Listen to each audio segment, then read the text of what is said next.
Y continuamos con el desarrollo de la información. Nos vamos ahora al norte de nuestro país para seguir dando cuenta de la situación de los trabajadores de la salud que vienen manifestando la situación y también los reclamos de un tiempo a esta parte, por supuesto, todo agravado por el escenario de la pandemia. Y en el caso específico de Chaco, los profesionales de la salud iniciaron un paro ante los reiterados incumplimientos del gobierno provincial en los acuerdos ya alcanzados.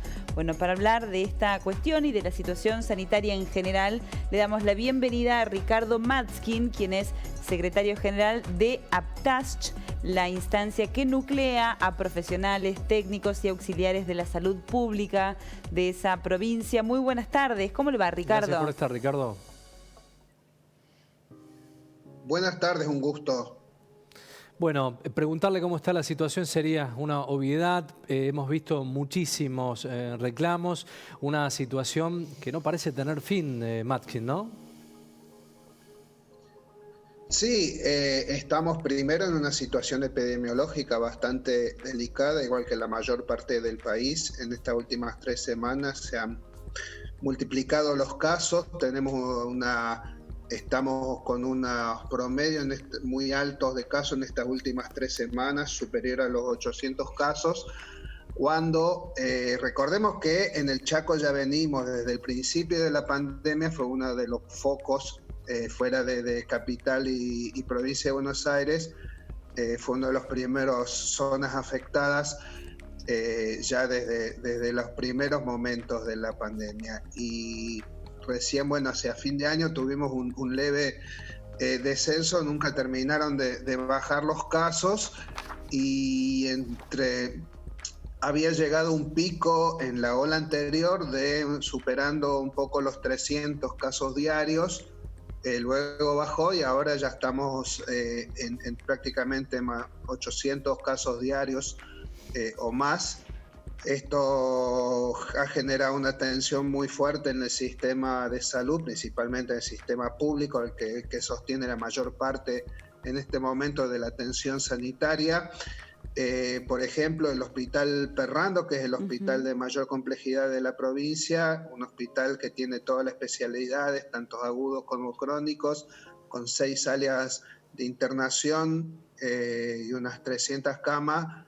Se había, digamos, ya a principio de la pandemia, se había acondicionado un hospital modular para la atención COVID y ese hospital ya está lleno y una tras otra se van todas las distintas salas de internación del hospital se van acondicionando para atención COVID de pacientes moderados y, digamos, pacientes por ahí graves, pero que no requieren asistencia, en terapia intensiva. Y bueno, la verdad que esto tenemos un recurso humano que viene ya desgastado, cansado, estresado, con licencias postergadas, etcétera.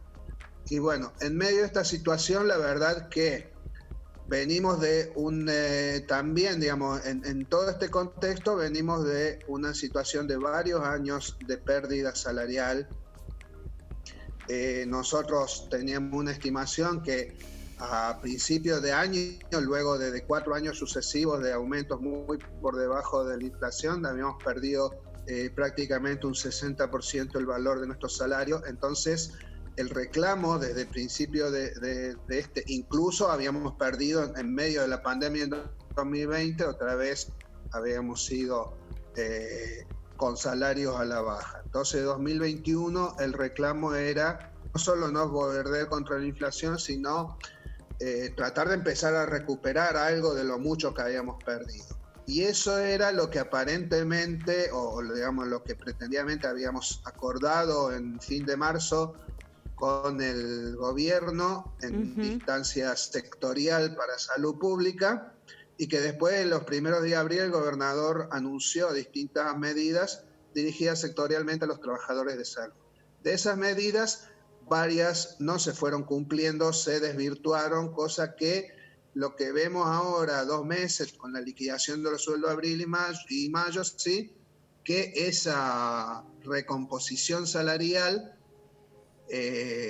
por lo menos la primera etapa se ha prácticamente perdido, digamos, ha sido absorbida, y ya nos pone muy en duda con respecto a las promesas de recomposición para las otras etapas del año. Está pendiente también la discusión salarial del segundo trimestre, así que en síntesis, al ver los varios incumplimientos de las mismas cosas que anunciara el gobernador, estamos reclamando reabrir la discusión, porque ya vemos que lo que nosotros habíamos acordado, que era recomponer el salario del trabajador por encima de la pauta general y por encima de la inflación, hasta ahora no se ha cumplido. Está muy en duda que se cumpla a lo largo del año. Y el otro gran tema que tenemos es el de la precarización laboral en nuestro sistema público. ¿Disertación, Ricardo? ¿Está por preguntar algo? Perdón. Sí, ¿disertación laboral? ¿Perdón? ¿Está diciendo disertación laboral? Precarización. Precarización. O sea, sí. O Bien. sea, trabajadores en negro, distintas becas. Tenemos como 3.000 trabajadores en esas condiciones, con sueldos que están al 80% del mínimo vital y móvil, o sea, bastante lejos de la línea de indigencia. Muchos de esos más de una década en esta situación y que han trabajado durante toda la pandemia. Y estamos reclamando, ya desde el principio de la gestión Capitanich, venimos reclamando una solución para estos compañeros, y ahora ya llegamos a una instancia que entendemos que la respuesta necesaria del gobierno debe ser comenzar un proceso de regularización, es decir, dar públicamente la definición política, que no hemos visto hasta ahora voluntad para hacerlo, de comenzar un proceso de pase a planta de los trabajadores, que sea transparente, que tenga criterios claros, que tenga participación de los trabajadores. Esos dos son los ejes, digamos, aparte de muchos otros reclamos sectoriales. Bien. Son los ejes por los que en medio de esta situación muy difícil, como nosotros decimos, que es cierto, digamos, con todos los cuidados y por supuesto manteniendo la prestación en cuanto hace falta, no solo de las urgencias, todo lo que sea atención COVID, nos manifestamos, protestamos y hacemos media fuerza, porque entendemos que con toda la responsabilidad que recae sobre nuestras espaldas, con las acciones u omisiones del gobierno, vemos que no hay, no hay una respuesta acorde del gobierno al esfuerzo que están haciendo todos nuestros compañeros en esta pandemia. Bien. Ricardo, consultarle, están llevando adelante una medida de fuerza. ¿De qué se trata? Sí, se declaró esta semana, ya venimos la tercera semana con medida de fuerza. Esta semana de 48 horas, el día de hoy y mañana, en todos los establecimientos sanitarios de la provincia. Si bien es cierto que muchos están trabajando con equipos reducidos, algunos a nivel de guardia mínima, entonces el impacto, digamos, se ve en cierta manera reducido, porque ya las guardias mínimas se cubren, o sea que no hay mucho resto para la medida de fuerza, pero principalmente la manifestación en cada lugar de trabajo, la concentración y la exposición de nuestros reclamos para visibilizar y, como reitero, al gobierno que abra un canal de diálogo y que vuelva a sentarse con los trabajadores de la salud. Claro, pienso en esto, Ricardo, ¿no? Ustedes con la medida, y ustedes están reclamando el cumplimiento de negociaciones ya preacordadas. Entonces, ¿cómo generar confianza cuando se cumplió, cuando se prometió y no se ha cumplido? Digo, ¿cómo recuperar esa confianza? Debe ser uno de los escenarios también más difíciles.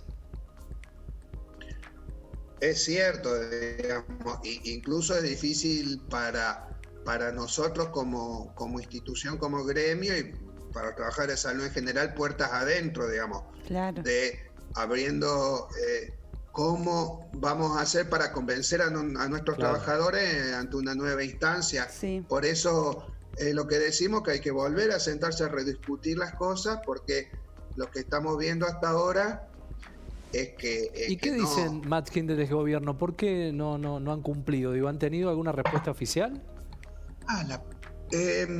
No. hemos planteado, como les digo, ha sido cuestiones, técnicas, no quiero molestarlo con tanto detalle, pero ya en la liquidación del mes de abril vimos que la liquidación de un porcentaje de aumento en las bonificaciones específicas que se había anunciado no era como lo habíamos pactado, resultó siendo bastante menor. Presentamos los reclamos pertinentes, administrativos, etcétera, no hubo respuesta. En la liquidación de mayo vemos otra vez nuevamente una liquidación, una mala liquidación que no condice con lo que dice la ley. De vuelta, los reclamos hasta ahora sin respuesta, de modo que no sabemos si fueron errores administrativos, si fue decisión de alguna instancia intermedia o si hay realmente una decisión política detrás de esto. Y la verdad que para nosotros es irrelevante la causa, pero evidentemente se está desvirtuando todo lo que habíamos planteado y lo que creíamos haber logrado en su momento. Bien, bien. Bueno, Ricardo, también qué difícil para los trabajadores encabezar una medida de fuerza, digo, resentir una guardia y decirle a tus colegas, mira, vamos a hacer poquitos, vamos a hacer menos porque estamos de protesta, porque estamos de paro, digo, con el cansancio que ya tienen y con el escenario tan difícil, digo, manifestarse de esa forma también debe ser muy complicado. Ricardo, muchísimas gracias por el contacto, por dar cuenta de la situación. Ojalá ayudemos a visibilizarla y con esto a acercarnos o a que se acerquen a una solución. Ha sido muy amable con Telediario Federal. Muchísimas gracias a ustedes. Hasta luego. Hasta luego, Ricardo. Gracias.